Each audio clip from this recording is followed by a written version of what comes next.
Alright, I am the Joker. You all know me as that. And today we're talking defensive ends. I'm going to talk about the Seahawks defensive ends. Then I'm going to talk about defensive ends in general all around the league. Alright, just to kick things off, we're going to take a look at left defensive end Bryce Fisher. Played his college ball at Air Force University, spent a year in Buffalo, 3 years in St. Louis. Then he came to Seattle in 2005. Now, he doesn't have very good measurables, but he'll play until the whistle blows. He'll give you 100%, and he's got a great motor. And in 2005, he had a career year, 9 sacks, was a underrated part of that Super Bowl run, never really got any credit for it. I don't know what's up with that, but whatever. The point is, he was great that year. Last year, fell off. Started all 16 games and could only total 4 sacks. Didn't deflect a single pass compared to 7 the year before. Disappointing. Showed up in the playoff wild card game against Dallas. Had 2 sacks, forced a fumble, hurried Romo a couple extra times. So he played well in the playoffs, and we don't know what we're going to get out of him this year. Hoping for the best.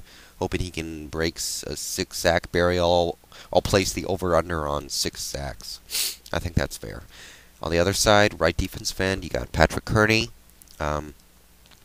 Brought him over from Atlanta, spent 8 years there, was an inconsistent guy, but 3 years he had double-digit sacks, been a good force against the run, has good tackle numbers, can play the run real well, strong, and on occasion has good speed. 58 sacks over his career so far, but he's been wildly inconsistent. Last 2 years have been off. He actually got injured for the first time last year, so, we signed him to replace Grant Wistrom, who we just cut because he was averaging like a sack every 4 games over his 3 years with us, and he sounds a little too much like Wistrom for my taste. He's one of those high motor guys, plays really hard, but thanks to injuries and age, I'm worried he doesn't have that speed anymore, so if he's really lost it, then we've cut Grant Wistrom and signed another Grant Wistrom, so I'm just hoping for the best there. These 2 guys are capable NFL starters, but not much else. Hopefully, one of them can get back to their pass rushing form. Off the bench, you got Darryl Tapp, second-year player out of Virginia Tech. I liked him a lot coming out of the draft. His rookie season was good. Had 3 sacks, and as far as I'm concerned, a season-saving interception against Denver that he took back for a touchdown. Played some special teams, came off the bench to play end. Showed good pass rushing skills. Then has good speed. He's small, undersized, but he's got decent strength regardless. Good player. I'm hoping that he can come off the bench and be our Mark Anderson guy who comes off, pins his ear back, and just goes after the quarterback. I'm hoping for quite a few sacks from him off the bench. And then finally you got Baraka Atkins, rookie out of Miami, 4th rounder. If he can contribute anything, that's nice. Don't expect anything, though, so anything he does is considered extra, and I'll thank him for it. Okay, I'd grade this situation about a B+, just because we have 2 starters that I have pretty much good trust in to start, but not to shine. We don't know what kind of Fisher we're going to get. We don't know what kind of Kearney we're going to get. So I'm just hoping for the best. At worst, they're capable NFL starters. At worst, Tapp is a capable rotation guy. But at best, somebody in this group is going to step up and really start dominating. B- is good. Okay, let's spin around the league real quick. In the 4-3 traditional 4-3 defense, the defensive end's job is to get after the quarterback.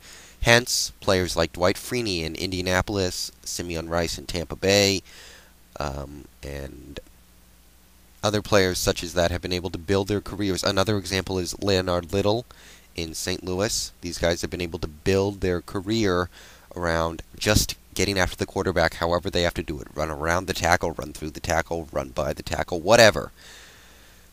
And then you got these hybrid defensive ends now who can rush the passer and play the run. Good examples of that would be Michael Strahan, Julius Peppers, Osi Umenora, I think Will Smith, Aaron Kampman, Aaron Schobel.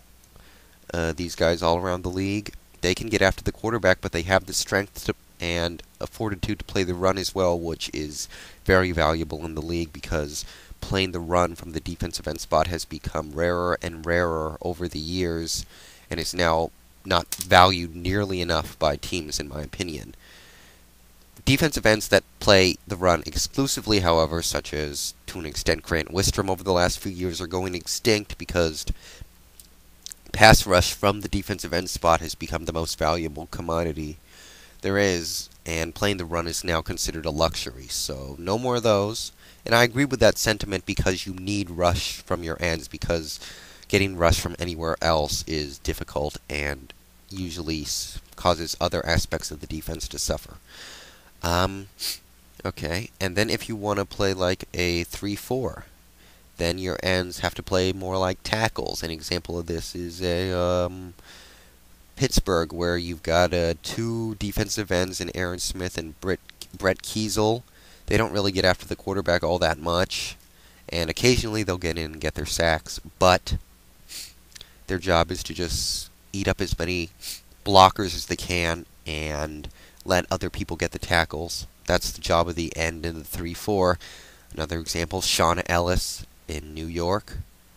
The best 3-4 tandem in the league, I think, is New England. Richard Seymour and Ty Warren, because they play the run quite well. They eat up blockers, but they can also get after the quarterback very well, which is rare at the position. So kudos to them. 1-3-4 end that's really underrated. Should have made the Pro Bowl last year. Trevor Pryce in Baltimore. Had 13 sacks last year, even though he spent most of his time as a 3-4 end, and that's not easy to do. So big ups to him. Okay, so I want all you football fans out there who see this to comment and talk about defensive ends. Who do you like, not like, underrated, overrated, whatever. Just talk about defensive ends. I want to see what you all think. Okay, here are my thoughts real quick. The best end in the league is Julius Peppers for his versatility. He can rush, play the run, he can even drop back into coverage.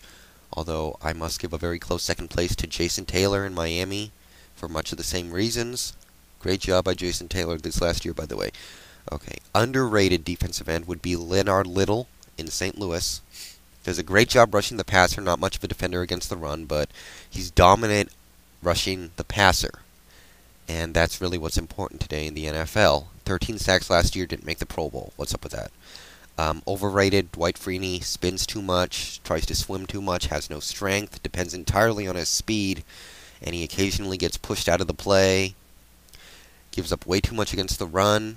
Overrated player, to be quite honest. Maybe he can get back on track next year. We'll see.